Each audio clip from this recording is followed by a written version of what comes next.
গাজীপুরের সদর উপজেলার বাঘের বাজার এলাকায় একটি কেমিক্যাল কারখানায় আগুন লেগেছে। নিয়ন্ত্রণে কাজ করছে ফায়ার সার্ভিসের ৭টি ইউনিট।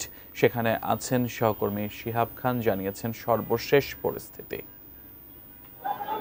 দেখুন, আজ বেলা 12:30টার দিকে গাজীপুরের সদর উপজেলার বাঘের বাজার এলাকায় Standard Phoenix Oil Mills Limited নামের একটি কারখানা।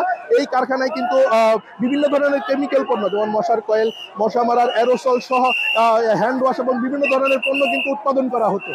এই উৎপাদনের জন্য যে ব্যবহার করা হতো বিভিন্ন ধরনের কেমিক্যাল, সেই কেমিক্যাল গোডাউনে কিন্তু আজ দুপুরে কিন্তু আগুন লাগে। আগুন লাগার খবরে রাজেন্দ্রপুর ফায়ার স্টেশনের 2টি ইউনিট প্রথমে কিন্তু আগুন নিয়ন্ত্রণে আনতে কাজ শুরু করে।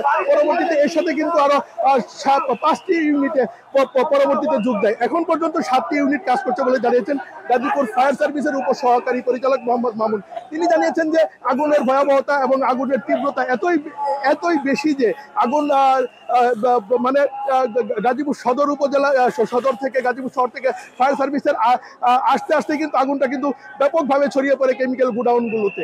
এখন পর্যন্ত এই আগুনে হতাহতের সংখ্যা এবং ক্ষয়ক্ষতির পরিমাণ কিন্তু আমরা আমাদের ফায়ার সার্ভিস জানাতে পারেননি। তারা জানিয়েছেন এই অগ্নিকাণ্ডের ঘটনায় একটি তদন্ত কমিটি গঠন করা হবে। তদন্ত কমিটি গঠনের পরপরই কিন্তু মূলত আগুনের লাগার কারণ এবং ক্ষয়ক্ষতির পরিমাণ কিন্তু জানা যাবে। এছাড়াও কিন্তু আগুনের তীব্রতাটা এতই বেশি যে এবং ভয়াবহতা কতটুকু তা যদি আপনাদের দেখাতে চাই, ঠিক ঘটনাস্থলের সংলগ্নে কিন্তু একটি ফিলিং স্টেশন রয়েছে।